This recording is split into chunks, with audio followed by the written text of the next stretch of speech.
അപ്പോൾ മൊത്തം ഇന്ത്യയിലെ ജനസംഖ്യയിൽ 4.7% മാത്രമാണ് കേരളത്തിലെ ജനസംഖ്യ എന്ന് പറയുന്നത്.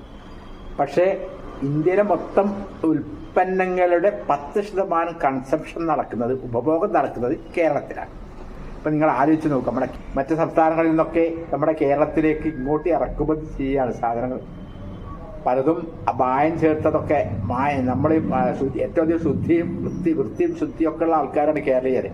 അപ്പം നമുക്ക് ഈ പച്ചക്കറി പഴങ്ങളൊക്കെ വാങ്ങുമ്പോൾ അത് വളരെയധികം നല്ല നീറ്റായിരിക്കണം. ഈ കുത്തും എന്തെങ്കിലുമൊക്കെ കാണാൻ ഭംഗിയുണ്ടെങ്കിൽ നമ്മൾ വാങ്ങൂല. അതുകൊണ്ടാണ് ഈ തമിഴ്നാട്ടിലുള്ള കർഷകരും വ്യാപാരികളും അവരിങ്ങോട്ട് കേരളത്തിലേക്ക് അയക്കുന്ന പച്ചക്കറികൾക്ക് പ്രത്യേകിച്ച് സ്പെഷ്യലായിട്ട് പെസ്റ്റിസൈഡ്സ് ഒക്കെ സ്പെഷ്യലായിട്ട് അതിൽ മാരകമായിട്ടുള്ള വിഷാംശങ്ങളൊക്കെ പൂശിയിട്ട് കോട്ട് ചെയ്തിട്ടാണ് കേരളത്തിലേക്ക് അത് കയറ്റുമതി ചെയ്യുന്നത്. അല്ലെങ്കിൽ കേരളീയർ വാങ്ങൂല. അതാണ് ഇപ്പോൾ നമ്മുടെ ഉപഭോഗ സംസ്കാരത്തിൻ്റെ ഒരു രീതി എന്ന് പറയുന്നത്. അപ്പം ഇപ്പോൾ നമ്മുടെ കൺസെപ്റ്റുകൾ മാറേണ്ടതുണ്ട്. നമ്മൾ ഷോക്കേസിൽ വെക്കാൻ വേണ്ടിയല്ലല്ലോ പച്ചക്കറികളും പഴങ്ങളും ഒന്നും വാങ്ങുന്നത്. സാധനമല്ലല്ലോ അത്, നമുക്ക് വയറ്റിലേക്ക് കഴിക്കാൻ വേണ്ടിയുള്ളതല്ലേ. അപ്പം അതിൽ വിഷാംശം ചേർത്താൽ ഇത്രമാത്രം ശരീരത്തിന് ഹാനികരമാണ് എന്ന് ചിന്തിക്കാനുള്ള ഒരു ശേഷി പോലും നമുക്ക് ഇല്ലാതെ പോകുന്നു. അറിയാഞ്ഞിട്ടല്ല, വിദ്യാഭ്യാസമില്ലായിട്ടല്ല, ഒക്കെ ഉണ്ട്. പക്ഷെ നമ്മൾ അങ്ങനത്തെ ഒരു സംസ്കാരത്തിന് അടിമകളായി എന്നുള്ളതാണ് ഏറ്റവും ഭീകരമായൊരവസ്ഥയാണ്. നമ്മളൊന്നും ഉൽപ്പാദിപ്പിക്കൂല. മറ്റ് സംസ്ഥാനങ്ങളിൽ വരുന്ന സാധനങ്ങൾ മായം ചേർക്കാത്തത് ഇങ്ങോട്ട് ഇറക്കുമതി ചെയ്യണമെങ്കിൽ നമ്മൾ അവരുപയോഗിക്കുന്ന അതേ രൂപത്തിൽ നമ്മൾ ഉപയോഗിക്കാൻ ശീലിക്കണം. അപ്പം അങ്ങനത്തെ ഒരു സംസ്കാരമാണ് നമുക്ക്. പൊങ്ങച്ച സംസ്കാരം. മറ്റുള്ളവരുടെ വീട് കണ്ടിട്ടാണ് നമ്മൾ വീട് വെക്കുന്നത്, മറ്റുള്ളവരുടെ കാറ് കണ്ടിട്ടാണ് നമ്മൾ കാറ് വാങ്ങുന്നത്, മറ്റുള്ളവരുടെ കുട്ടികളെ സ്കൂളിൽ പഠിപ്പിക്കുന്ന കണ്ടിട്ടാണ് നമ്മൾ ഏത് സ്കൂളിൽ നമ്മൾ കുട്ടികളെ പഠിപ്പിക്കാൻ തീരുമാനിക്കുന്നത്. നമുക്ക് സ്വന്തമായ ഒരു തീരുമാനമില്ല.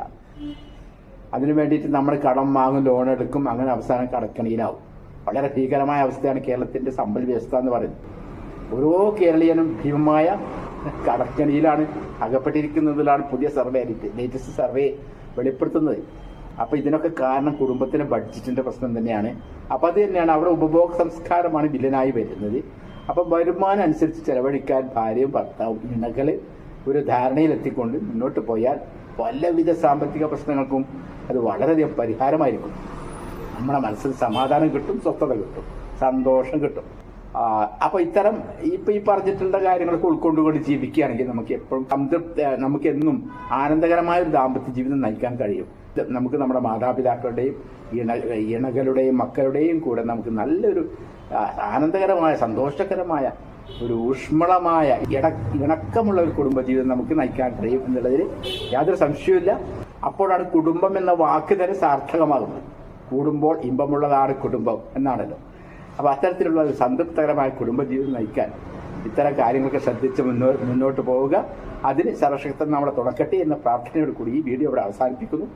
ഈ വീഡിയോ നിങ്ങൾക്ക് ഇഷ്ടപ്പെട്ടെങ്കിൽ ലൈക്ക് ചെയ്യാനും കമൻറ്റ് ചെയ്യാനും ഷെയർ ചെയ്യാനും മറക്കരുത്. ഇതുപോലെ ഉപകാരപ്രദമായ വീഡിയോസായിട്ട് വീണ്ടും കാണാം. Thank you. All the best. Check in.